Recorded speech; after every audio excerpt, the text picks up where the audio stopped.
On this episode of the Leadership Hustle, we're going to talk about some of the signs that you could notice about the shift in your culture. Hello, and welcome to the Leadership Hustle for executives whose companies are growing fast and need leaders who are ready.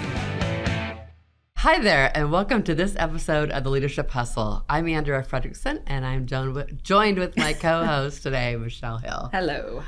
And so today we are focusing a series on, or beginning the focus of a series on culture. And I would say that almost every company that we work with, especially when we're working with the senior leaders, they're talking in some way, shape, or form about culture. The thing that they're talking about is, it varies, from, our culture is really, really good, and that's what we promote, and we've got really good retention, to we've got, our culture's okay, or our culture feels like it's drifting, or, they'll give me some reason or excuse of something that's changing. And so today we thought we'd talk a little bit about, what happens when you're focused on everything else and culture starts to drift. I don't think that senior leaders are intentionally not paying attention to culture. I think that most of them are intentionally paying attention to culture. I think to a certain degree. Okay. I believe that a lot of times people or organizations will align their culture with their values. Oh, true. There's different words for it. Values is probably the most common I've seen, right? Right. And they'll align it, and they'll have it printed everywhere. It will be in a lot of places. They'll be interviewing for it. So very intentional, right? I've got a handful of clients. They have it, which I love, but it's part of their evaluation. So employees are being evaluated very specifically on those things. And then it feels like it's handed off a little bit and not always revisited a lot. And the reason I say this is because I work at all the different levels. Right. And when you're working closer to the front line, to the middle, there is a much lower awareness, is what I'm noticing, when it comes to what they define as their culture to a certain degree, which is the values and so forth. So I probably see that more than not. Okay. But I'm with this particular episode not going down a rabbit hole, because we can do that way too easy. When you talk about drift, just to help our audience, tell the audience more what's drift. What are you talking about? So there's a couple things. I think you mentioned earlier that there's a lot of companies that equate their culture to their values. And literally those are the words that they're using. They're talking about a culture of respect or integrity, or maybe there's a short phrase of get it done, or whatever those values are. And values are statements, but they're not necessarily, most of them are not behaviors. So when people say our culture is, and they immediately go to their values, like, yeah, but what does that mean about how am I supposed to behave? And what am I supposed to see people do? And what should I expect for what that means? There's so many ways that gets interpreted that that becomes a bit watered down, but it becomes less obvious about what the culture is. So remember, we define culture as how things happen around here. What gets done, what doesn't get done, how it gets done. And whether that is you can be a high performer, but you can be a jerk to people, that's the culture, right? Or if you get promoted because you are a person who is a fast mover, fast shaker, big talker, as opposed to a person who moves things and gets things done. And works collaboratively. You set the culture regardless of what values are painted on the walls or put in the handbook or talked about in orientation. Yes. So when we talk about what is drift is believing that you have the culture that you want and it's shifting, right? So we'll hear especially companies that are growing pretty fast. They've gone from 50 employees to 100 employees, or 100 employees to 300 employees. And we start hearing people say, it doesn't feel like it used to. It doesn't how we used to do things around here. And when you hear those things, many leaders say, yeah, we know you don't like change. You've been here a long time. Yeah, we've gone through a lot of change. Stop. It's because people behave differently than the way they used to. That's drift. Drift can be good. Drift doesn't have to be bad, but drift is, it's not what it used to be, and it wasn't intentional, right? Yes. We might hear people hesitating on how to act because this isn't the way we used to, right? Yes. Are you seeing some things that you notice that people might, that like, oh, what does drift look like? What are people noticing? It's like, yeah, it's not the way we anticipated. It's not the way we thought we were. It's not the way it used to be. Are you noticing anything like that? And I would say, just stepping back for a second, going back to values, I do have a handful of people that define the values really well, like behavioral.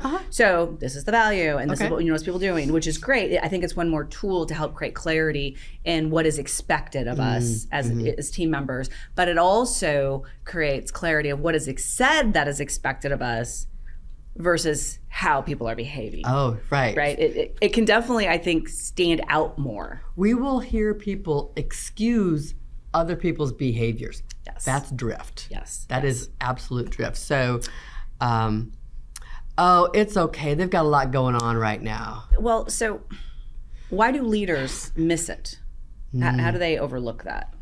Well, because many times it's a situation where it seems rational, it seems acceptable to excuse a behavior or to justify a behavior. So they're not really expecting that a one-time event.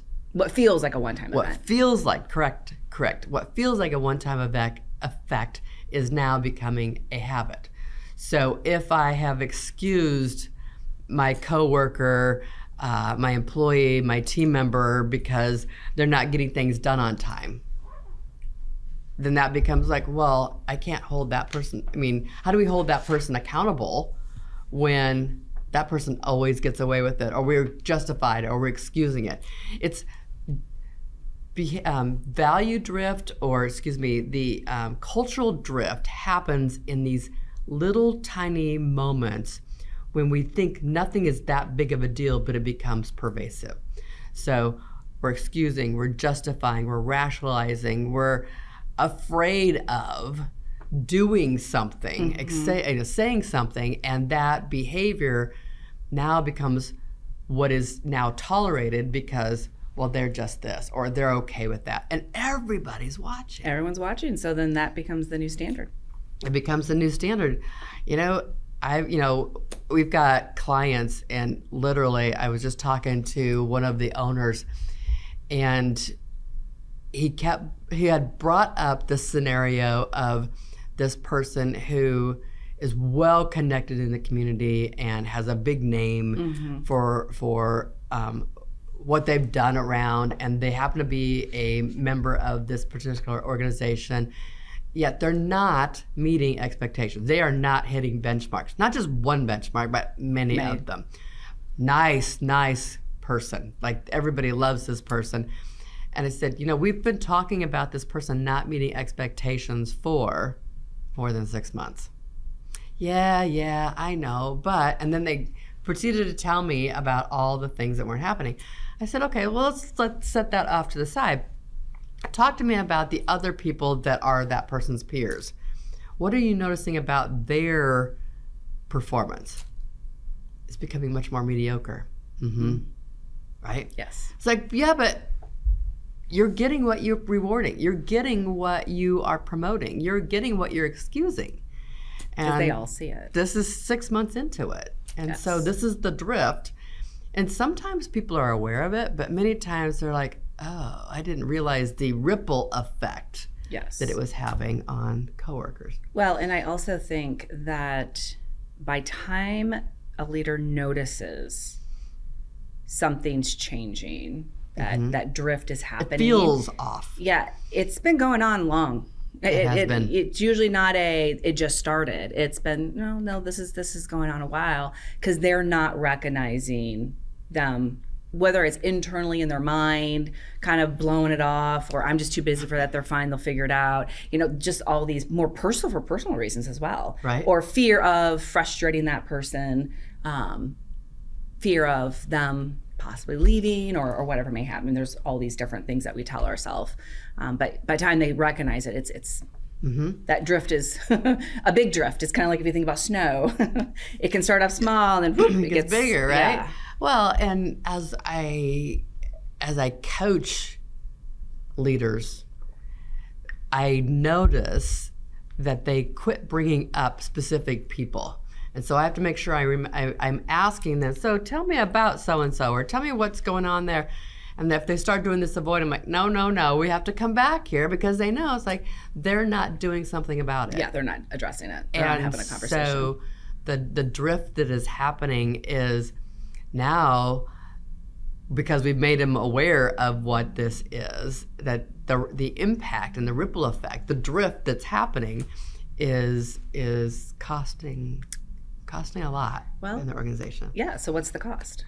Good You question, just walked right into that one. Right? What is the cost? So, think about this.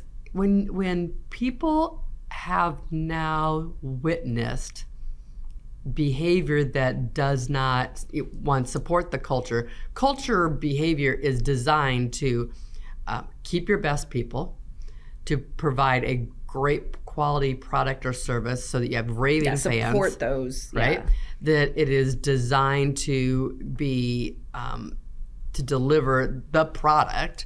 It's designed to be efficient, right? So all of those things are affected. You lose your best people. You lose your good people. Your people, because they're like, well, I'm being held to an expectation either that isn't fair to everybody else, because everybody else is not consistent. So then it's unfair. Or we get tired of hitting our head against the wall because no one's holding other people accountable. But yeah, well, and I think it deteriorates trust. So trust is again, it's similar to drift.